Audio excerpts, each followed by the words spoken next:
आज जब मैं सुबह उठा नींद से तो मेरे घर में एक लेडीज़ आई हुई थी। तो मैंने मम्मी से कहा कि इससे पहले चाय दीजिए, तो चाय दी, उसने पी। तो फिर मैं उसके सामने गया तो मैंने कहा कि आंटी बोलिए, किस लिए आप यहाँ आए हैं? क्या काम है आपको? तो उसके बाद वो कहने लगे, बोलते कि मेरी हेल्प करो, मुझे हेल्प की ज़रूरत है। तो मैंने उनको पहले कहा, मैंने बोला कि मैं हेल्प क्या कर सकता हूँ? क्या मसला है आपका? बोलते हैं कि मेरे जो शौहर हैं उनकी डेथ हो गई है और लड़का कमाने वाला था तो उसकी भी डेथ हो गई, वो भी गिर गया कहीं से, तो वो भी ख़त्म हो गया। तो मुझे लगी है कमर में, तो मुझे दवाई भी लानी थी। कल दिन से मैं एनजीओज़ के पीछे किश्तवाड़ में फिर रही हूँ। एक एनजीओ वाला बोल रहा है कि यहाँ पे आ जा तू, मैं दूँगा। तो फिर मैं जब वहाँ पे जाती हूँ, वहाँ से दूसरा बोलता है नहीं आप उस जगह जाओ। ऐसे ही कल पूरे दिन उन्होंने मेरे साथ किया और मुझे दवाई भी लानी थी। तो मैं दवाई दुकानदारों के पास जाने लगी कि मुझे फ्री में दवाई दे दो, कि मेरे पास पैसा नहीं है। तो उसके बाद किसी दवाई वाले ने उसे 2-3 टैबलेट्स दी है फ्री में। बाकी जो दवाई, जो डॉक्टर ने उसको दवाई लिख कर दी थी, वो पूरी नहीं दी है किसी ने। तो फिर उसने मुझे दिखाई। तो मैंने कहा, आंटी कैसे आपको घर का खर्चा चलता है? तो उसने कहा कि घर में है ही नहीं कुछ, खाने को तरसते हैं हम, हमारे पास बिल्कुल भी कुछ खाने के लिए नहीं है। और जो वो औरत, वो बोंजवा किश्तवाड़ एरिया से थी, वो गुजर औरत थी। उसने ये कहा कि घर का ऐसा हाल है, आप मेरे साथ चलो, आप वहाँ देखो मेरा घर कैसा है। त्रिपाल ऊपर से लगा हुआ है। बोलते हैं परसों बारिश पड़ी, तो जब बारिश का पानी अंदर आया तो मेरे बिस्तरे में बारिश का पानी घुसा, तो मैंने बर्दाश्त किया। जब लड़की के बिस्तरे में पानी घुसा तो उसने रोना लगाया। उसने कहा कि ये गरीबी क्यों हमें इतनी है, ये गुर्बत क्यों हमें इतनी है। बोलती मैं बेवा औरत हूँ, मेरे पास एक लड़का है, वो भी 11वीं में पढ़ता है, वो भी बीमार रहता है। बोलते हैं फिर जब बारिश पड़ी तो नदियों में बड़े बड़े जो पेड़ आने लगे, तो मैंने सोचा एक पेड़ निकालूंगी तो वो बेचूंगी तो घर का खर्चा चलेगा।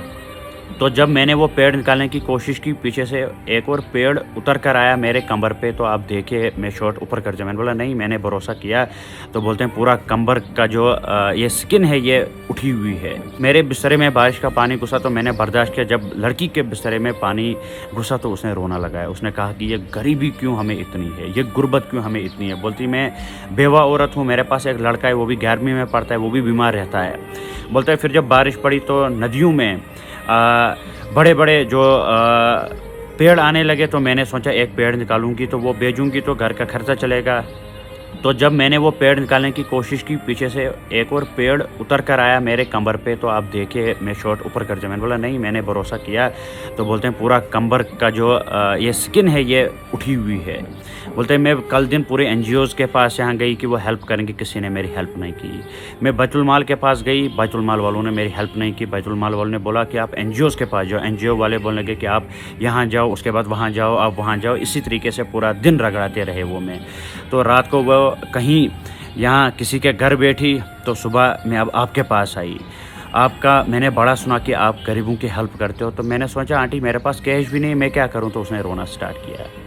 बहुत ज़्यादा उसने मेरे सामने रहे। बोलते हैं कि हम गरीब हैं, तभी हमारी हेल्प नहीं कोई करता है। वहाँ के डीडीसी मेंबर, उन्होंने कुछ हेल्प नहीं की। वहाँ का सरपंच, उसने कोई हेल्प नहीं की। बोलते हैं या तो मुझे कोई गलत काम करना है, 40 साल मेरी उम्र है, या मैं गलत काम करूँगी, उसी तरीके से मैं कमाऊँगी। जब उसने ये बात बोली तो मैं चुप हो गया। मेरे सामने मेरे कज़िन थी, कज़िन सिस्टर थी, तो उसके आंखों में से भी आंसू आने लगे कि ये इतनी मजबूर हो गई कि अब गलत काम करने को भी तैयार है। तो उसके बाद मैं उठा, शुक्र है अल्लाह ताला का कि मैं गया, मैंने उसे दवाई पहले लेकर दी।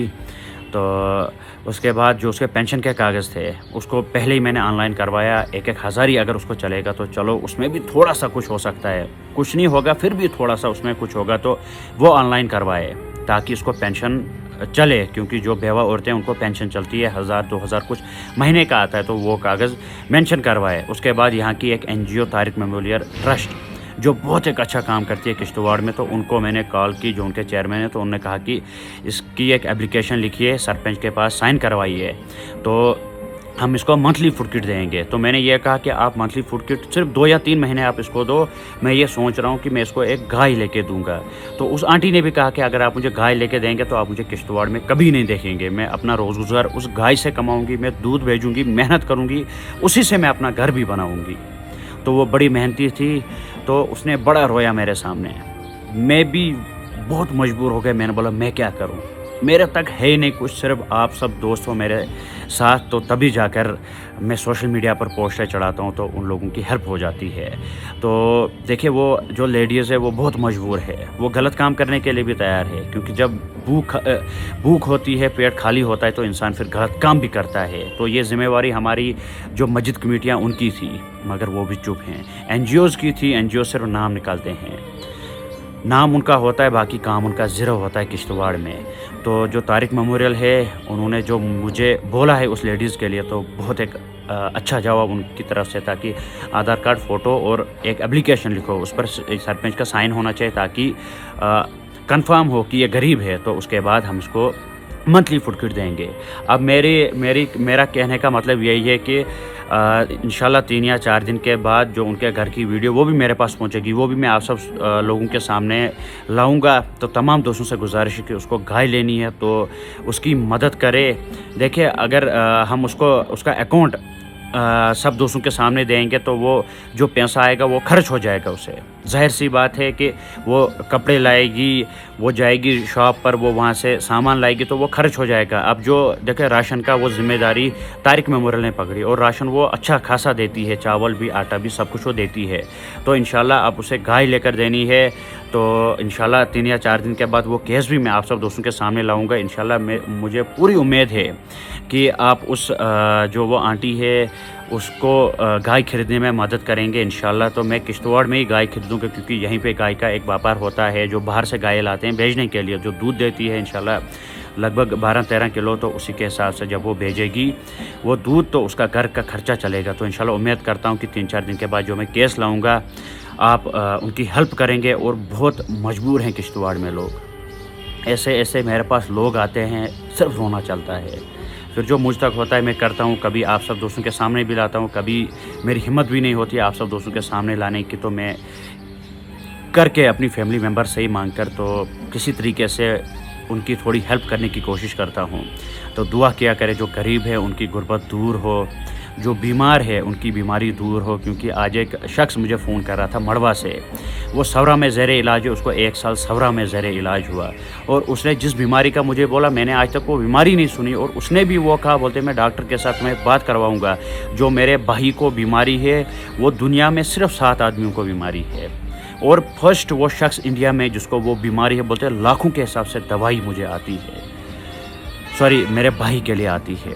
तो ऐसे लोग मेरे पास आते हैं कि किसको बोले, अल्लाह ताला के सिवा है भी नहीं कोई चारा है। और फिर भी शुक्र है अल्लाह ताला का कि आप लोग मुझ पर भरोसा करते हैं।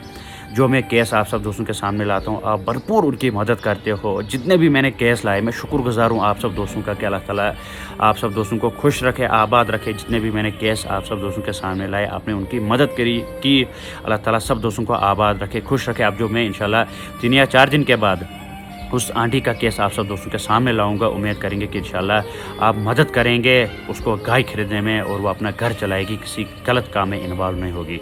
चलिए अल्लाह हाफिज़, दुआओं में याद रखना।